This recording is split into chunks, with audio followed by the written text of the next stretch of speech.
This is the Future Christian Podcast, a conversation about church leadership, fresh ideas, and the future of the church.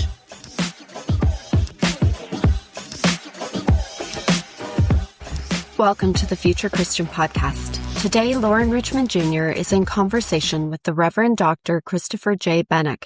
Dr. Benek is an internationally recognized pastor, theologian, and thought leader at the crossroads of faith and technology.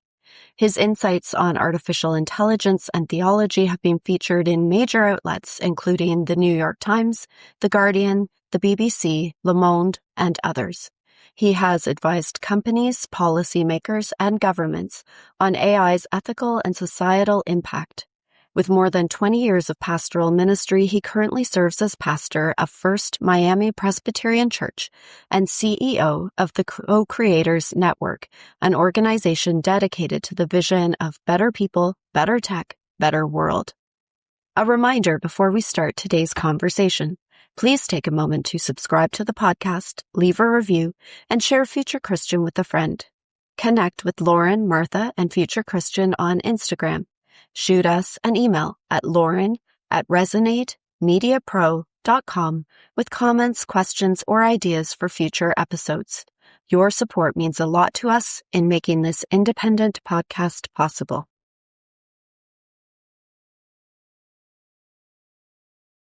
Hey, this is Loren Richmond Jr., and I'm pleased to be welcoming back to the show. Been a while, so Chris Benek, thanks so much for being here. I'm looking forward to having this conversation. Yeah, it's my pleasure. Thank you for having me. Yeah. So it's been a while. Do you want to just kind of give for our listeners, like, where you came from, where you're at now, how you got there? Sure. So with regard to this particular episode, we're talking about AI. So back in 2009, I think it was, I entered into a doctor of ministry program in theology and science at Pittsburgh Theological Seminary, and that was the first of its kind, I think, in the world.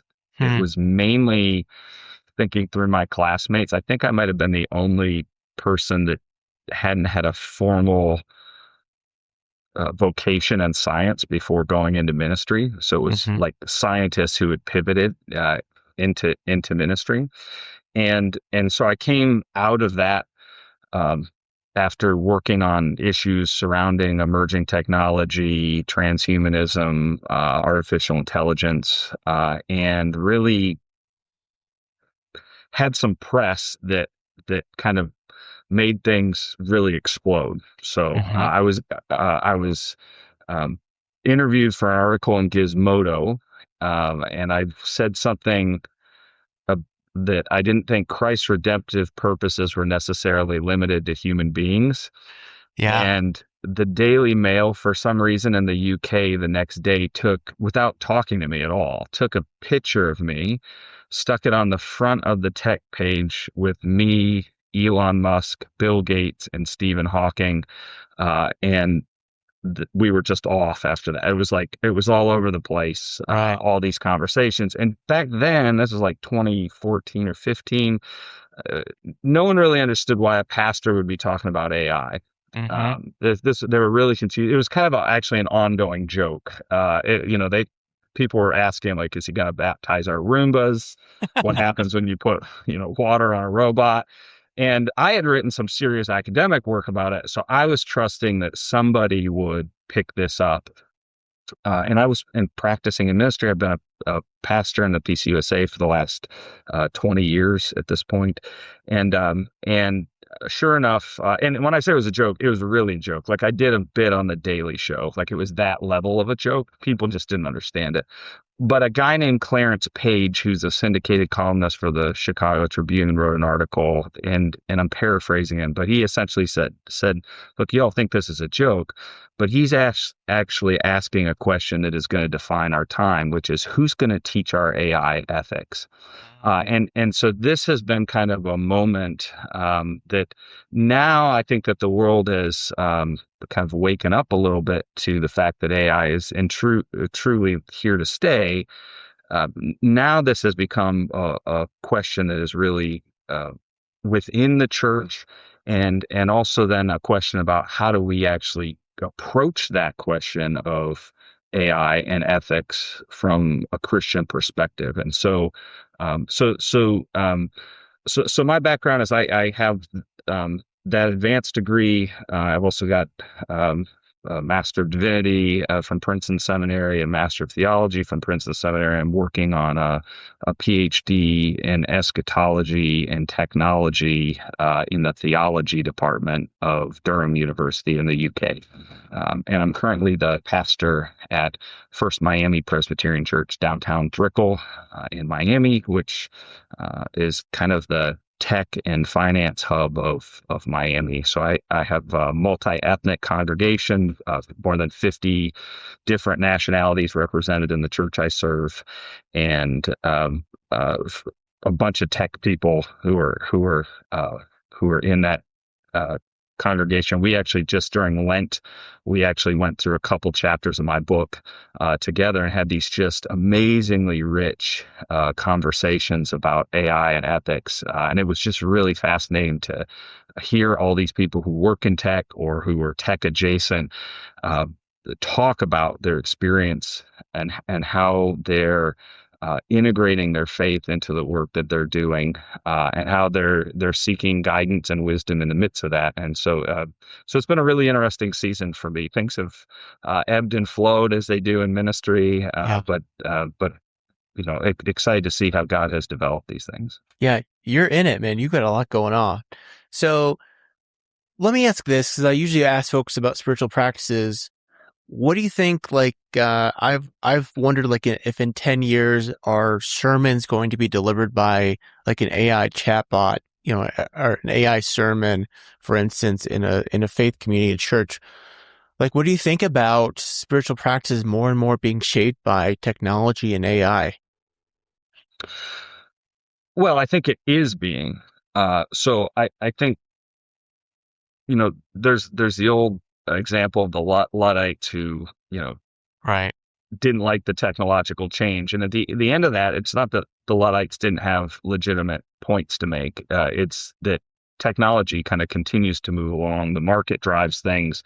There are other elements around that. And I think part of what's important for us to do is to kind of step back and kind of have a larger hermeneutic of technology in general. Yeah. So I think I've shared this with you before, but kind of my main thing that I've written about that's kind of got traction as a relatively new idea theologically is that I say, hey, you and I aren't God. We can agree to that, and most people will agree to that. And if not, we're available for counseling, right? So so you and I aren't God, and it, by comparison, then we're God's alternative intelligence. So we're God's AI. Artificial. There's still. It's kind of like when we say virtual reality. It's really an alternative reality. Yeah. If you spend time in virtual reality, you figure that out pretty quickly. So the same thing, we're alternative intelligence, just like animals, like my cat is an alternative intelligence. And so my argument at a base level is that everything we experience in nature is technological. So there are things that we co-create with God, like a child with their parent, right? Mm-hmm. And we kind of have this lower level technology. But if we start looking at everything, all matter as being divine technology, then we start to have a hermeneutic by which we think about this. So formationally, we can't help but be formed by technology. It is a reality of our being.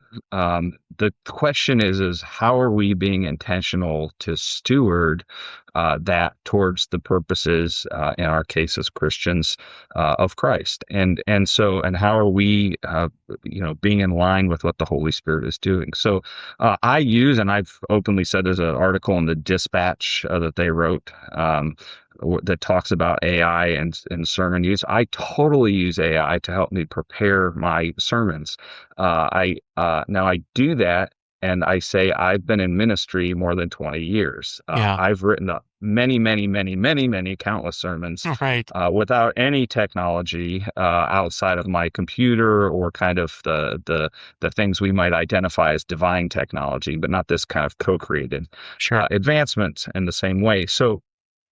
Um, so as we think through that, I've had some formational practice in that, and I've been formed. I know what my voice is. And so for example, I can take an LLM, pick one, and I can sign it to my website where I have lots of, you know, my opinions on theology and technology at the website's christopherbenek.com.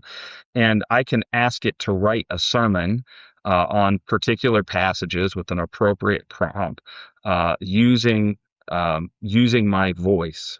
Now, what I typically use that for is I will not leave that, whatever it comes out with, because from my style, the LLM isn't going to capture what I am. But what I use that is an iterative starting point then to kind of co-create with the LLM to go through and edit, because the LLM has no concept of my people. Right. It doesn't, when I am preaching, it doesn't look into their eyes. It doesn't engage their interaction, right?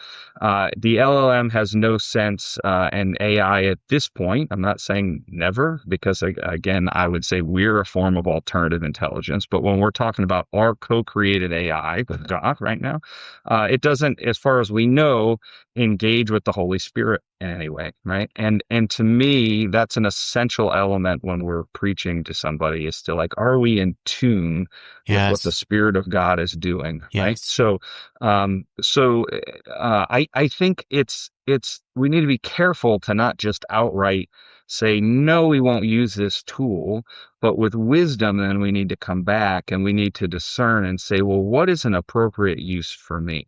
So I'll give you another example. We've got a guy in our church. His name's Caesar Evander, and he's an anthropologist at FIU in Miami. And he started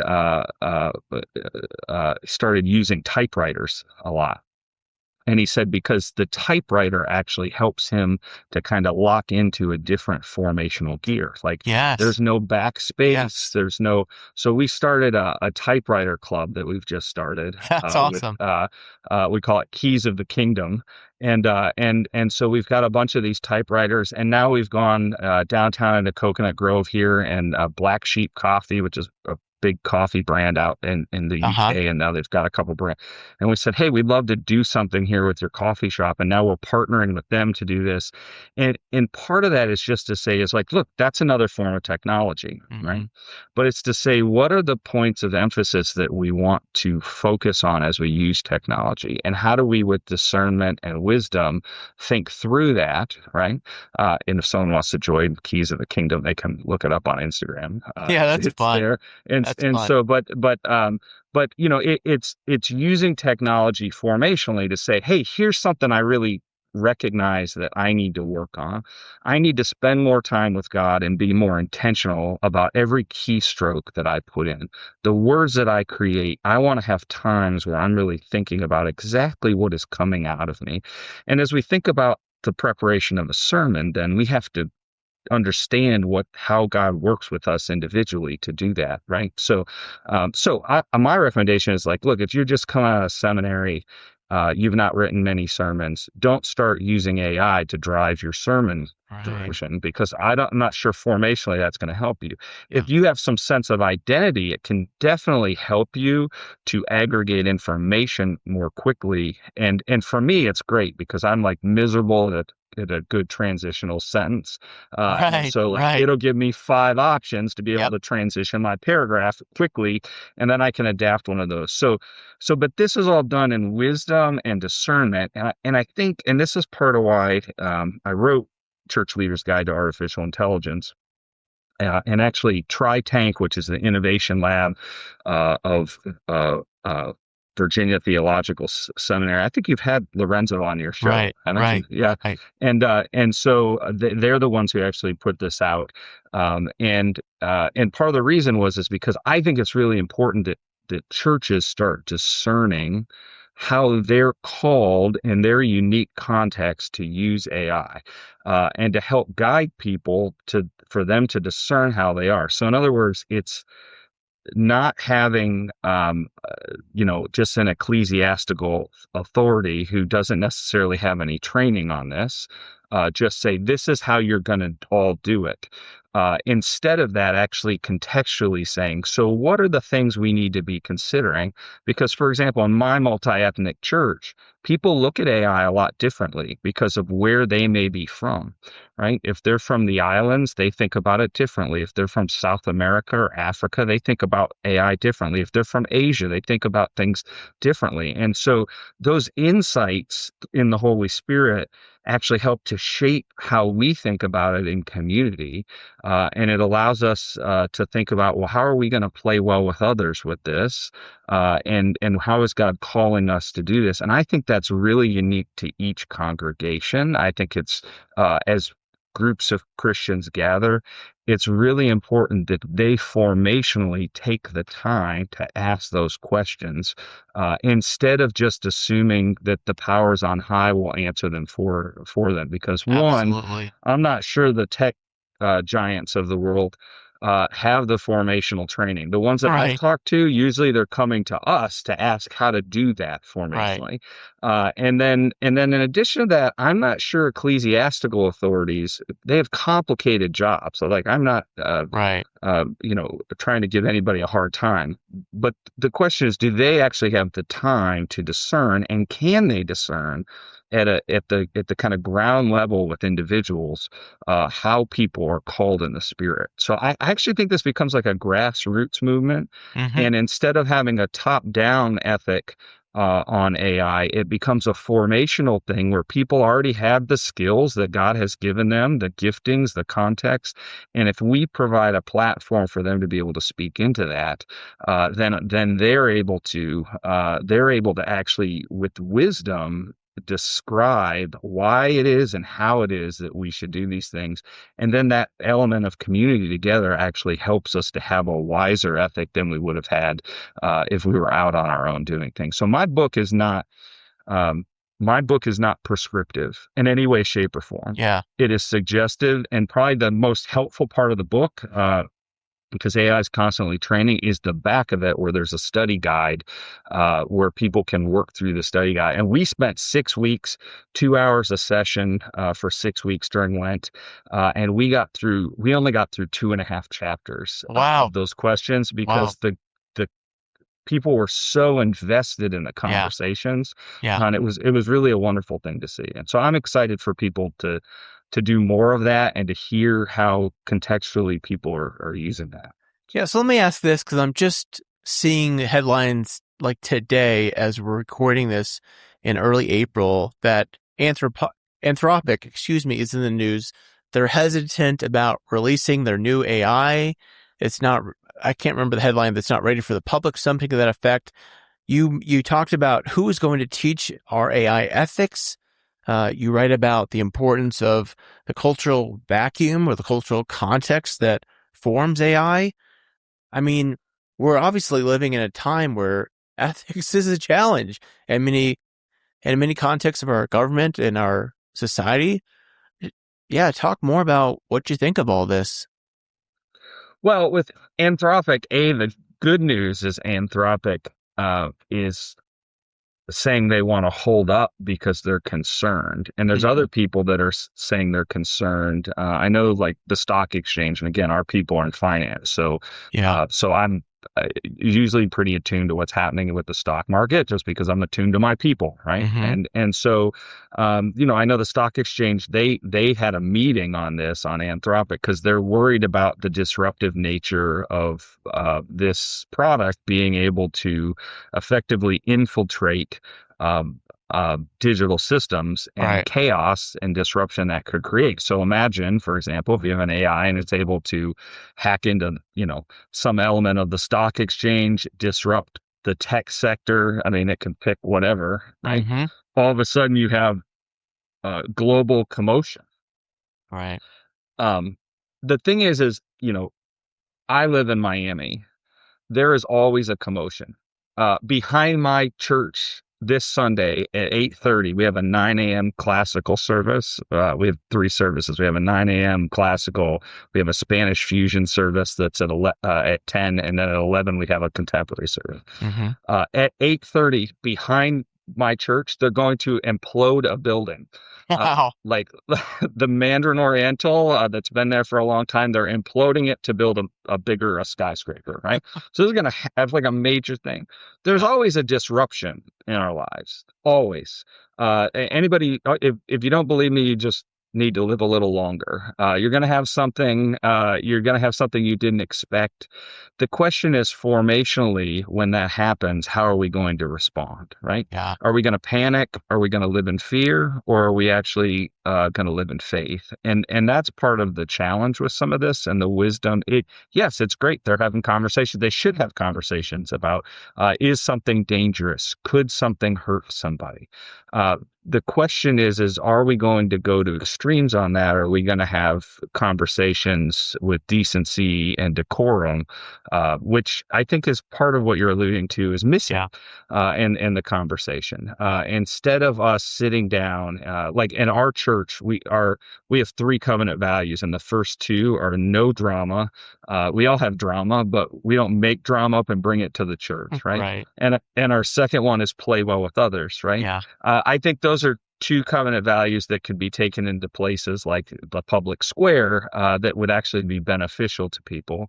And certainly in this AI conversation, there's an opportunity, because people don't have it figured out, to have more points of unity. So I think this is a place where people who have theological differences on other issues can actually kind of put to the side some of those smaller issues, frankly, and start to look at a bigger issue like this that has huge implications. Right. And not to say that the quote unquote smaller issues are small to the individuals they affect, but it is to say that when we fight about those things, right, we don't actually help the people who are involved with those things. Sure. But when we come together and we actually have a productive conversation and we say, well, what is the actual unifying piece here? What is the middle ground that we can agree to?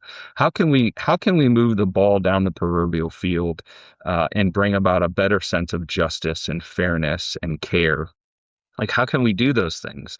I think then we really get into a deeper, richer expression of what it means to be a Christian in a modern context. And that's, the AI issue is just the latest issue for us to really come back to the issue of how are we being formed as Christians. Yeah. And I think it's also really important, and this is where pastors have a lot to offer in this, is there's always an expert at a university somewhere. There's always an influencer on TikTok or somewhere who will tell you what you should believe. But pastors have this unique opportunity to care for, shepherd, and steward people, and actually have them gather in the Spirit and discern together what they should believe and what God is calling them to do. And so if we actually take that seriously with regard to AI, it actually creates this depth and richness in our community. And it doesn't have to be AI. It can be all sorts of things. But AI is an easy one right now because kind of the usual, you have fears and you have excitement about it. And it's actually a great place for us to start to have these conversations so that we can care for our people in a way that actually meets a practical need that they will then express in other aspects of their life as they move along. And so that's why to me, it's really an exciting opportunity, because there's a chance for the church actually to really be the church in a rich and unique way that brings wisdom to each of our communities and a value proposition that I hear people in the tech industry crying out for. And so that it's a pretty exciting time. How do you think like a pastor or church leader would begin to facilitate those kind of conversations? Because I think, stereotypically, someone in tech might think, oh, the church is the last place I should go to for insights. Well, I think the thing that we underestimate in churches is how many people are already doing this stuff in their daily life. Okay. And this is because science and technology are both like this with the church. Like, Right. kind of historically, people have just kind of checked their proverbial science card at the door when they walk into the church. Yeah. Like, the church has nothing to say about that. Now we're going into the mystical mystery of religion, and we're going to just leave our science at the door. But I actually think that that's kind of a mistake on behalf of the church to encourage that mindset. Yeah. Right. Yeah. I've got a friend, Dan Wolpert, who is in my doctoral program with me, and Dan has a genetics degree from Berkeley, and then he became a pastor. Wow. And he regularly said, look, the scientific method, I'm paraphrasing, but he said the scientific method is how we test things, right? So if we have a repeatable event, we test something over and over, and then we kind of figure out, well, how does that work? But we shouldn't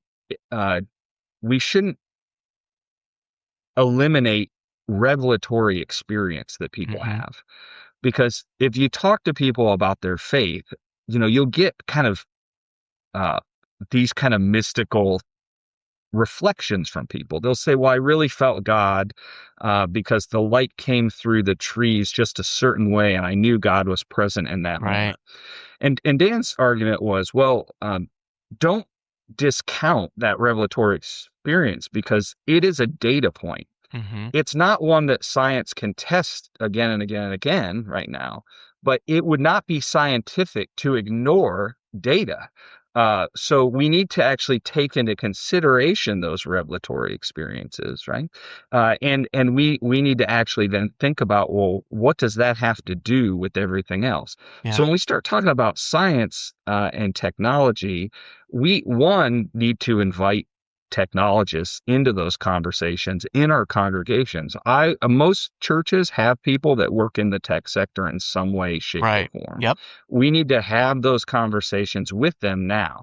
So this isn't like you have to go bang on the door of Microsoft to get in.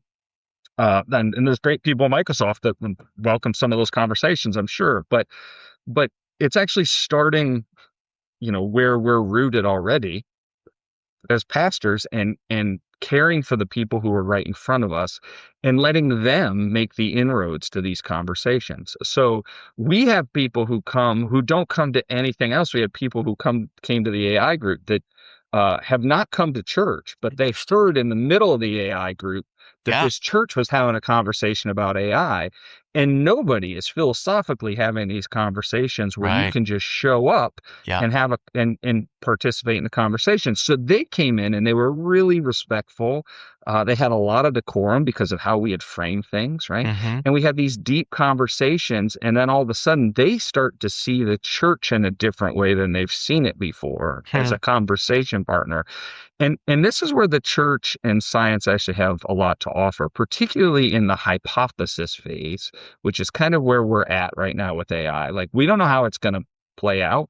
And kind of what's interesting about advanced AI is it gets more unpredictable as AI gets more advanced. And this is why everyone's worried about it. But actually at the hypothesis stage, that is where the church does great theology and tries to make sense and meaning of things, right? Yeah. Where then science is saying, okay, so if that might be the case, so then how do we find a way to test it and see if scientifically we can prove it's the case? And I think that's a place for us to then step into the conversation in a meaningful way. But we can't hide from that in our churches and our conversation. And I tell people all the time, in my congregation, I regularly say, don't take my word for it, right? Yeah. I tell them, don't trust pastors, because in South Florida, every church down here denominations has some kind of pastor scandal. So I'm like, walk with people and see if they're worthy of being trusted. I'm like, fact check me. If I say something, you have a LLM in your pocket. Like, if I say something and it doesn't resonate, don't assume that's coming from God. You know what I mean? That's the the stuff that sounds great, that is validated, that's probably coming from God. The stuff that's not, is probably coming from me. Like, know the difference when I'm talking about something, but encouraging them to actually use tools actively, right, and use them in positive ways, I think is part of the way that we shape and mold how people are doing it. It's like, we're not hiding from it. We're not saying we're afraid of it. We're not saying we're not going to use it. Our staff uses these tools all the time. They help us. But it's encouraging people to say, okay, but be wise about how you use it, right? Don't just don't go to ChatGPT and use it to take all your financial planning, because you're going to end up broke if you do that. And it's just understand when you're in an echo chamber. Yeah. The question is, can you understand when you're in an echo chamber when you're not using an LLM? Right. Well, and that's becomes this formational thing that's just kind of basic to existence, in that larger hermeneutic, right? Yeah, I'm so glad you're emphasizing this wisdom and formation and these things that the church offers. You talked about meaning making. That's something that I would use as a chaplain, that, in a crisis situation, I'm trying to help people make meaning of the situation. And I think that's a great point to bring up about using AI to help people, or tech to make meaning. You write about the book about helping folks understand their value, their identity, their belovedness in Christ. I think certainly this could be a challenge. So do you want to talk more about how that's important for a church, so folks aren't just reduced to like the value of their productivity, or, Yeah, I mean, I think this is another fascinating thing that AI is kind of pushing us to, right? Because all of a sudden we start, I've been writing, I mean, there was an old McKinsey Global Institute thing that was saying 11 to 22% of jobs could ultimately be replaced. Right. And the danger is not that new jobs won't be created, because tech always creates new jobs, but the danger is the gap in between. Like, there's a training gap. If you've been a truck driver for 40 years and all of a sudden Waymo is driving your things around right now, then you have to figure out how to be retrained in a way while you're keeping your family going, right? Mm-hmm. So this is a place, one, where the church can meet people and walk with them. They might not be able to outright fix the person's problem. Many times people come and I can't fix their problem. Like, if someone dies, I can't fix their problem. If their relationship is broken in a way that's unhealthy and probably not going to be able to be repaired, right? And they know that, there's a mourning that is going on, and so I'm not going to be able to fix all that. So I don't try to make it my point to fix those things, but more to walk with people in it. Now, with regard to like how we think about people being unique, then what happens is we have to say, well, look, if my job is taken, what does that mean for my identity? Yeah. All right. For instance, I've dealt over my career with many people who've been imprisoned, and when they're in prison, for whatever the reason is, they get stripped of what the identity was they had before. And then that when they're released from prison, they have to kind of redefine who they are in God, right? And this becomes a difficult thing. And the thing that happens when these things get stripped from us, like all of a sudden, I'm a truck driver and my job's no longer there, and that was my identity for the majority of my life, is then we have to actually start to make meaning about, like, well, actually, was that my identity? Yeah.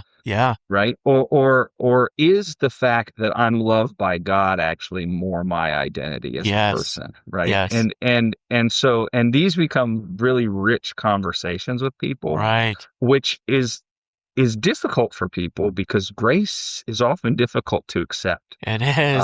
And to understand how freely it's given, and how God looks at us with such love, that so many times we don't understand how we could possibly deserve, and yet we still receive over and over and over. And so walking with people through that is a wonderful thing. But I think that's one of the great joys of being a pastor. Is we get the moment when they a lot of times have that aha, right, where they realized how loved they are, and when, you know, when you experience the love of Christ, I'm not sure anything else will ever do once you've had that feeling, right? And Yeah. so, and so it's just that's a wonderful thing. So I think again, AI is this moment where we get to remind people of these truths that Jesus was teaching, and at the time the disciples really weren't processing. They didn't get Yeah. their heads around it. I'm not sure today we always process and get our heads around, Yeah. but there's still the lessons we need to be learning. Right? Yeah. Yeah. This is good. I want to ask you about, you had a quote in the book talking about the AI being the most significant tech shift in church history. Like, some might push back and say, oh, that's the printing press. So I want to couch it in this way. My podcast co-host Martha Tatarnik has a book coming out on Anne Boleyn and her influence in the formation of the Church of England. As she writes in the book, a lot of like her influence came through books that were printed, that she read, that she passed along to Henry VIII. And how do you see then, because I can imagine in similar ways in our current time of AI having a similar significant influence in faith and tech and church? Well, I think it's important to remember, now, and as somebody who's put a book out, like one of my points of insistence was that it was actually available on Audible also, Oh, because the percentage of people who are actually reading physical books now has right. dramatically declined. Yes. Right? People are more likely to listen, Yep. i.e., why you're not putting the transcript out for this, but you're actually, it's an auditory experience, right? They're more likely to listen and do this. So that's actually a shift that we're seeing, right? Yep. The difference with the printing press, for example, which, by the way, I think like 9% of people in Germany were literate when the printing press actually came out. So Wow. it just happened. Many of them were priests or rich aristocrats who didn't pay taxes, which is part of why Luther had the change more than probably what he wanted, I would say, happened that did. But the difference with AI is not like when you print a book, we still print books in a not totally dissimilar way, right? Mm-hmm. They've upgraded the technology. It's more efficient, how you get it on the page. Right. When you talk about AI, you're talking about something that integrates in everything. Yeah. Like we don't even have the faintest idea as to where it will go. We just know because of the exponential rate of increase and expertise that we're seeing, that it is going to change things as we know it, because it already is. Like AI has found multiple ways to cure cancer by aggregating vast amounts of data that humans might have been able to do, but it would have taken us generations to come up with, and AI is able to do it quickly. So when you start to understand how much data it can actually aggregate, it is able to aggregate to solutions more quickly. Now, there's a whole bunch of things like to have conversations about, because the parameters by which it comes up with things depends on what AI system you're talking about. It depends as much on the person who initiated it, but it's not even as easy as just saying, hey, we're going to give you a value set and stay within the value set. Like AI does wacky things that people don't understand why it does wacky things. For me, the question is not what's happening now. I think, we were talking before we started, like, in 2014, I'm having these conversations, and they're just, people are kind of looking at me like, what's wrong with you? Like, why are you talking about this? This isn't that important. When the LLM revolution kind of happened, then everybody's like, oh, this is actually real. And now if you look, there's a bunch of people and at least academics, influencers who are talking about AI and religion at this point. And there are some significant commissions at a higher up level of people who are talking about it in various denominations. I think the challenge becomes, as we kind of move forward with this, is we have to begin to envision a future that is not able to be envisioned. And the way that I think we do that is by focusing on the tools that Christ has already given us to prepare us for the disruption. So again, there's always something, they're blowing a building up behind us. We had the EDM Ultra Music Festival a couple weeks ago in Miami. It's a wild, in Miami, there's always a disruption. Yeah. Every day, all the time. We're used to it. And the question is when the disruption comes, how are we going to respond to it? Yeah. Right. So I don't need to really prove anything with regard to the printing press and whatever. I just wait and see. 10 years from now, come back and see, am I right? But I think what you're going to see is actually and this is part of why I wrote the book the way I did, is if you start going through and seeing everything that AI is already in, it dwarfs the printing press, right? Already. Because it's in everything that you're dealing with, right? You have AI helping you to do this podcast right now, whether you acknowledge it or not, right? Certainly after the fact, I will. Yeah, right. And so the thing is we're using it so seamlessly. Right. And I would actually argue we've been using it all along, because I would say we're alternative intelligence. We've been seeing it. Our very existence is a form of this, right? We just don't have that lens. We're not looking through that lens as we look at it. We're othering it right now, as opposed to saying, okay, well, what part of this is of us, right? And what part is a new creation that God is doing something where it's some other alternative form of intelligence? And how are those things helpful and not? And how are we going to help guide and steward it? If we truly believe that we are divine caretakers of creation, there should be a way forward, right? Yeah. And this is why I don't get I know people get really dystopian about AI. They make Terminator movies and things like that. But from my perspective, we recognize that Christ has already won the victory. Yeah. And we're called to participate in the redemptive purposes of Christ to help redeem creation, right? Renew creation. And I kind of hold the N.T. Wright's concept of heaven and earth interlocking, whatever that means, right? So that vision that we see biblically. And so if we know that is the end, we don't need to really worry about the end. What we're worried about is the in-between.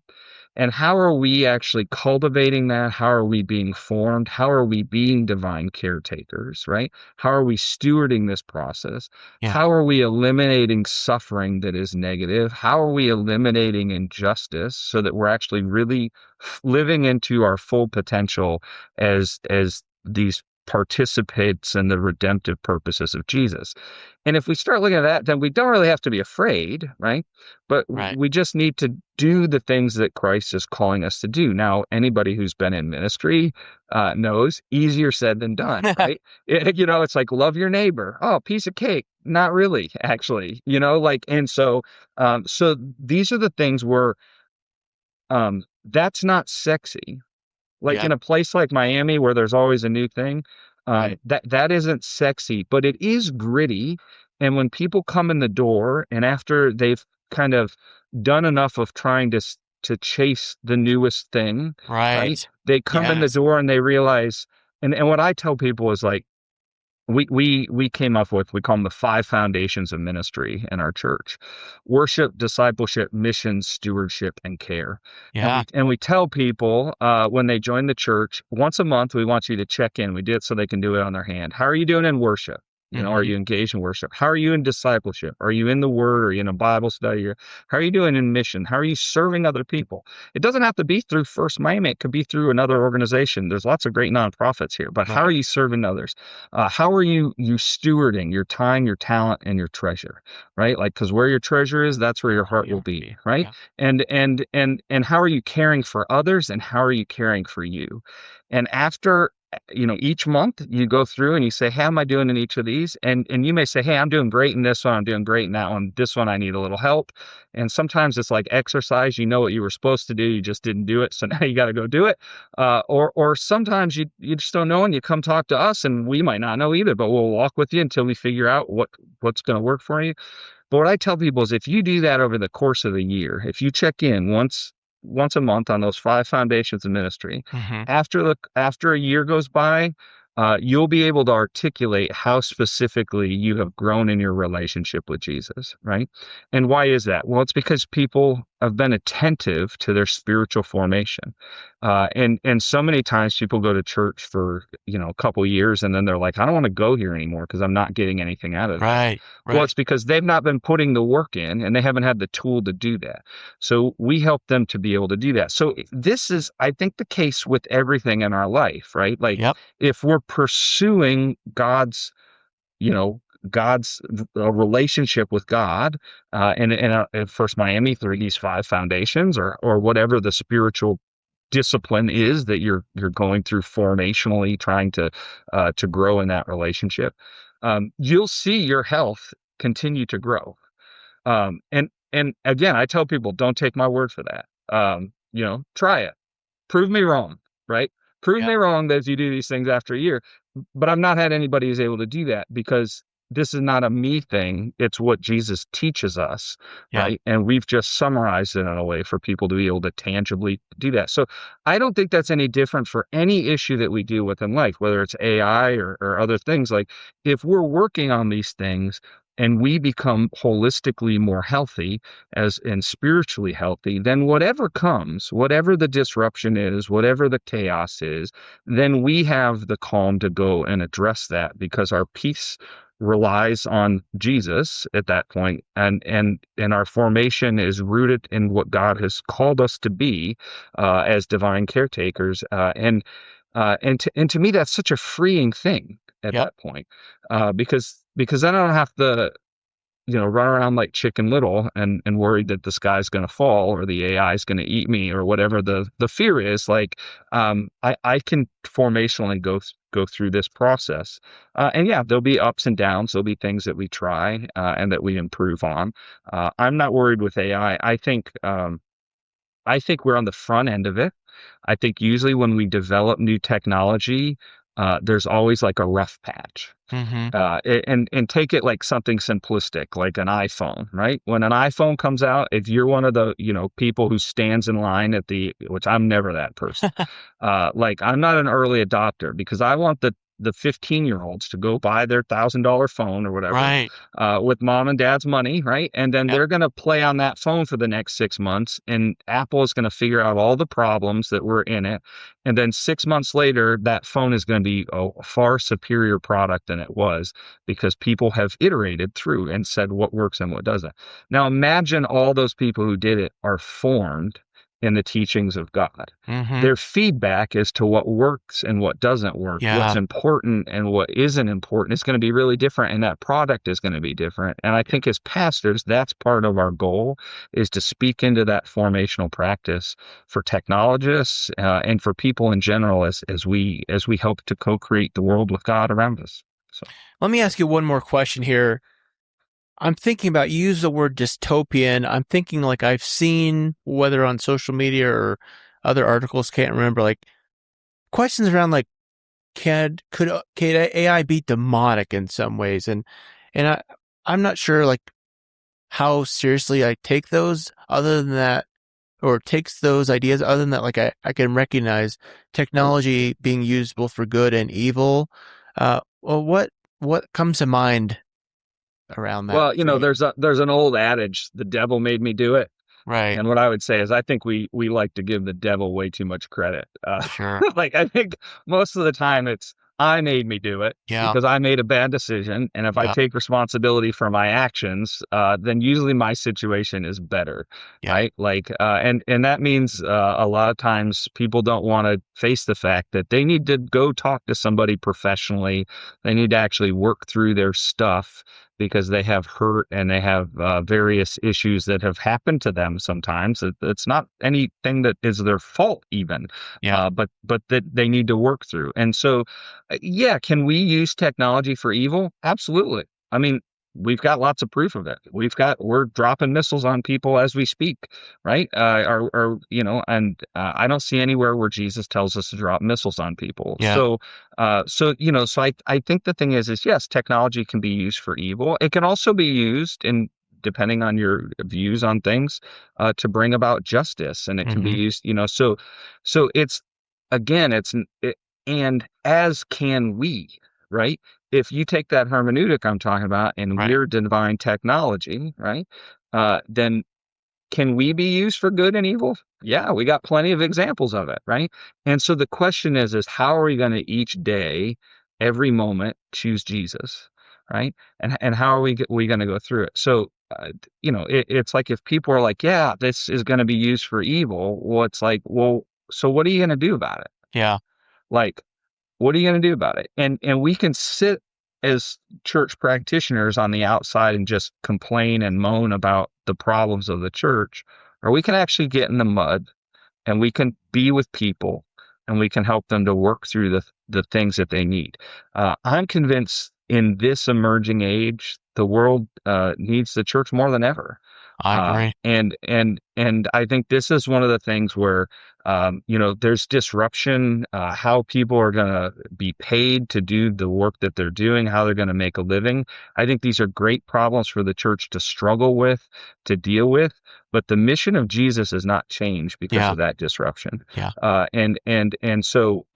And I believe that God has given us the creative tools as the body of Christ to be able to figure out ways to do it. But we're not going to get that if we're fighting with one another. We're not going to get that if what we're trying to do is, go into the church and essentially just control the church for the sake of feeding our egos or whatever. That stuff's not going to happen then. But if we live in the Spirit of God, if we have authentic conversations with one another, if we're able to be vulnerable with one another, and we sacrifice of our time and our talents and our treasure to actually build the kingdom, I don't think there's anything to fear at that point. I think it's goodness to come. And so to me, it's like, I can understand why a guy like Elon Musk freaks out and says, hey, AI is going to kill us all. I'd also point out he said that, and now he's building what looks like a robot army that he's going to market to everybody. So you got to say, well, the richest guy in the world, how did he get so rich? Let's think through the thing. But I can also understand theologically why he might hold that Yeah. if he doesn't have the hope of Christ directing his formational path. Yeah, it looks pretty dystopian and pretty scary. But I love how you when you keep, see, yeah. I was going to say, I love how you keep bringing it back to formation in Christ. Like, I think that's such an important point. Let me ask you some quick closing questions here, because I'm running short on time and I want to get your thoughts here. If you're meeting with a pope, like if you get a meeting with a pope tomorrow, what are you telling him about AI? That he should encourage local congregations to have groups that discern on this issue, which is going to be a little counter to the impulse of the Catholic Church. Yeah, it is. And I say that my wife is a practicing Right. Catholic, so Right. who actually helps work at First Miami and ministry and does all this stuff. So Yeah. I have deep respect for the Catholic Church, but I would say, Pope Leo has shown wisdom, which I've been grateful for, and I think the wise thing at this point is not to make it a council of bishops who are making these decisions, because they don't have the tech expertise to make those decisions. Yeah, that's a good point. What they can help with is they can help in the midst of technologists to help formational conversations to go in ways that are healthy. Yeah. And so there's a great opportunity that someone like the Pope, who has great influence, is able to bring that wisdom into the conversation, but also to be careful not to look. I am. I, I'm considered an expert in this, but I'm not a technologist, Mm-hmm. right? So it's like it's a really important distinction. I'm not like in my garage building a robot right now. I'm Right. not building an LLM. I'm not doing. There are people who are doing that have ethical decisions as they do that, and I don't need to be that to be a positive influence in their lives. Yeah. I need to be what God has called me to be, which is a Yeah. pastor who's informed on this issue, to speak wisdom into their lives in the ethical context they have. And I have people, they say, hey, I work for Meta and I'm not comfortable with the decision that's going on. And I'm not sure how do I deal with this? And we commonly have a conversation to say, well, how do you engage the people who are around you in a way that you're a peacemaker, but Mm-hmm. you're also showing them that how long term this is in their best interest to make an ethical decision, Yeah. right? So I'm not in Meta. I don't work for Meta, but I'm able to speak into that. And in the same way, uh, church leaders, be it the Pope or be it the pastor of a 10-person church in rural Iowa, have the ability to speak into their context in those ways, and those are significant, and we need to encourage them to be able to live into that God-given role that God has called them to. Okay. Yes. No. 10 years. Are we looking back on AI positively or negatively? Well, it depends on who you talk to. I think negative or positive. I mean, I Okay. think there's going to be people who are gonna look back and complain because we have that. Like, Yeah. I don't think in 10 years we'll have it figured out. I think Okay. it's still going to Okay. be emerging, and I think there's going to be a both and, is the Okay. reality. I think there are some things we're going to look at. Like right now, I think there's things about AI.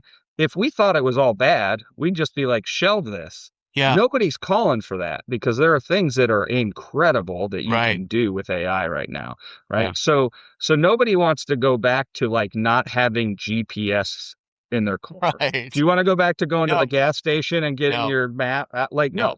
Like, I don't want to go back to, my old Motorola Razor, and not have my smartphone applications. Like, nobody wants to go back to that. So I don't think we're going back. I don't think that's happening. I do think 10 years from now, it's very possible we're not going to have the world's problems all figured out, and we're still going to be working through that process. But the truth is I don't know. And I don't profess to know what the future will be.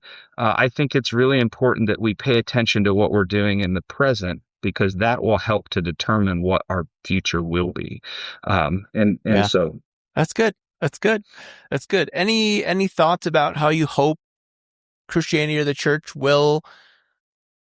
I mean, again, we've centered this on AI, but whether it's tech or anything in the future, what do you hope for with Christianity and the church and tech? Well, I think we're already starting to see the church is going to look like different things, Yeah. right? So, Yeah. some of the institutional advantage that the church has had, it's either going to leverage those things, and I think there's places. First, Miami is a good one where Right. we've leveraged our property in a development that is going to be able to help us to systemically help the city. In perpetuity and beyond, right? And Mm-hmm. so I'm excited about that because our multi-ethnic congregation gets to lead that. And I Yeah. think we a lot of times talk about in the church the value of having multi-ethnic congregations, but we don't really put our money where our mouth is on those things. Right. So God has found a way to do that in this place, and I'm excited about it. I think that's a larger conversation. I think right now you're in a pivotal moment where churches need to really evaluate how they're using their properties. There are churches that have very valuable properties, Mm-hmm. and there's some of those churches are on hospice right now, and Yeah. they need to have a conversation about how do they leverage their property to fulfill a gospel mission in a more full way, as opposed to just easing them into a slow death, right? And so I think Absolutely. those are important conversations. I think there's like major conversations about what it's going to look like for pastors long term Mm-hmm. to be employed by the church, whether the church has resource. I think you're going to have fewer and fewer traditional opportunities. And I think the church is going to look more hybrid and frankly going to need to look a little scrappier than it's been in the last 100 years or so. And I actually kind of welcome that. I think pastors, clergy, church leaders tend to be very creative, ideative type people. And so I actually think, sometimes the pressure is what makes the diamond, right? And and so I'm kind of excited about that. I know it's difficult, but I think it's important for us to understand that a lot of times in the midst of those difficult situations, that's actually when we're being formed. And so I actually, there's a formational moment that we're in right now. I'm optimistic about how it will go, but that's because I believe the Easter message. Yeah. Like I believe it. Like I'm not just saying I believe it. I believe it through and through. And I believe it because I've had experiences, not that I could prove them to you using the scientific method, but I could testify to what I've seen God do over and over. And at some point, I just can't ignore that, at least in my own life and the lives of the people around me. And so I'm incredibly optimistic about the future of the church. I have so many friends who are just wonderful pastors who are doing good work in the middle of hard situations, and just genuinely honored and proud to have them as colleagues. I mean, we have some just wonderful, incredible people in the church, and I think the church is, I'm encouraged that it seems like the church is starting to learn more and more and call out more and more its failures to try to be a corrective. And this is a great thing. I mean, us reforming as the body universal, reforming and always reformed according to the word of God. I think that has real value today. And so I'm optimistic about the future, and I look forward to what it means to be a future Christian. Love it. That's a nice name drop there. Thank you for that. Chris's book is Church Leaders' Guide to Artificial Intelligence, Understanding AI's Impact on Ministry, Theology, and Culture. Chris, where can they get this? Where can they connect with you online? Give all your stuff. Sure. My personal website's christopherbenek.com. If you want the book, you can get it on Amazon or Audible, but it's all over. It's in Barnes and Noble. You can go online. You'll find it. It's everywhere at this point. So make sure I have links for that in the show notes. So, Chris, it's always great talking to you, and we always leave folks with a word of peace. So may God's peace be with you. Cool. Thanks for joining us on the Future Christian Podcast. The Future Christian Podcast is produced by Resonate Media. We love to hear from our listeners with questions, comments, and ideas for future episodes. Visit our website at future-christian.com and find the Connect with Us form at the bottom of the page to get in touch with Martha or Loren. But before you go, do us a favor. Subscribe to the pod to leave a review. It really helps us get this out to more people. Thanks, and go in peace.